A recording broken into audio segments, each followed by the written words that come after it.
So welcome back, hello if you are new, and I hope that you've had a fantastic week so far. So I'm Tristan, this is the Metal Trist YouTube channel, and really I'm going to be delving into a fantastic record. So in this 5-minute video, I'll be looking at Mass Worship's Portal Tombs, what's good, what's bad, and also what I find kind of interesting. And then I'll just kind of sum up my points at the end of the video. And yeah, so without further ado, let's dive into Mass Worship's Portal Tombs.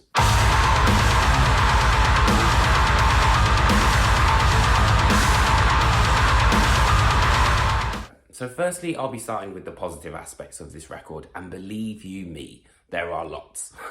So first of all, I think this is a huge improvement from the self-titled record.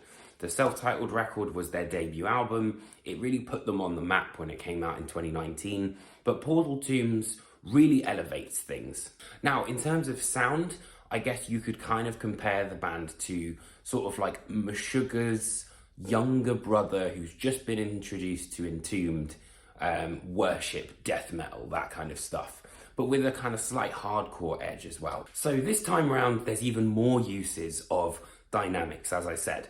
So with that in mind, the guitar riffs are usually fairly simple, but it's these kind of like slides or, you know, pauses where they kind of break before the impact kind of comes back in, and that really reinforces it. And Specular Void is a great example of that. But the thing is they're trying new ideas out and kind of, you know, refining their sound without losing the core idea of what Mass Worship is, which is unbelievably heavy. There's even mathcore elements on Orcus Mouth, which I thought was really cool. You know, it's the thing I love about Mass Worship is it's kind of a bridge between the older sort of classic 90s death metal, but with this new age kind of sound that really does kind of suit them in 2022.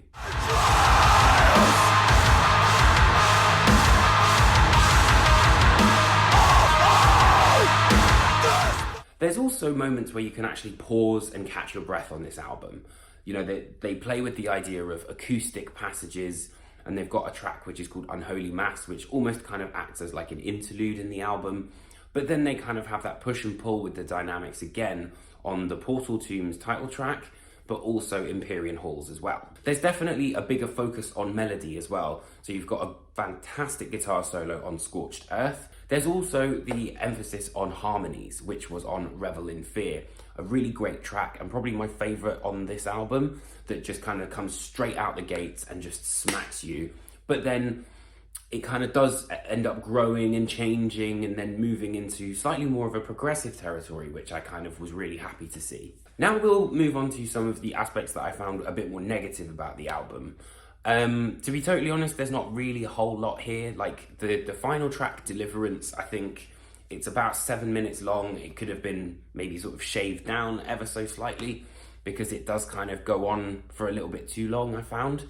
But really, especially when you look at the previous record and what this record has achieved, I think that it's kind of leagues apart. So really, there's not a whole lot that's bad about this album. You know, if anything, it's just more improvement, which I really enjoyed. But that Deliverance track kind of, yeah, was kind of could need work, I guess. Now, in this section, I'm going to be talking about what I find kind of interesting and a bit different about this record.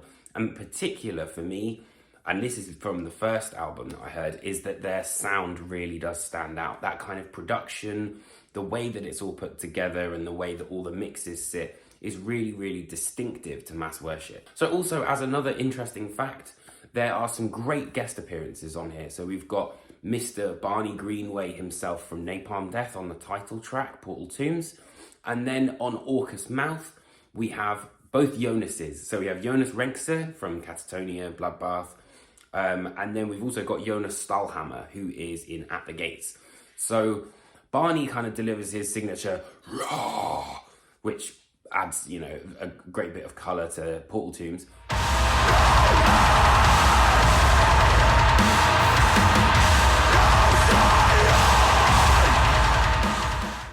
But what I liked about Jonas is that he kind of creates this, like he uses his clean vocals to create this sort of like almost culty mantra-esque sort of sound.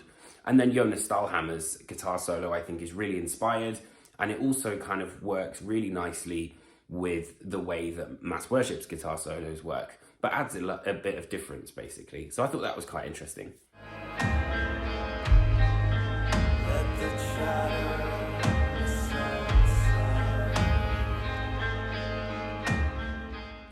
But as it is, they've really got their pulse on death metal in the underground for 2022.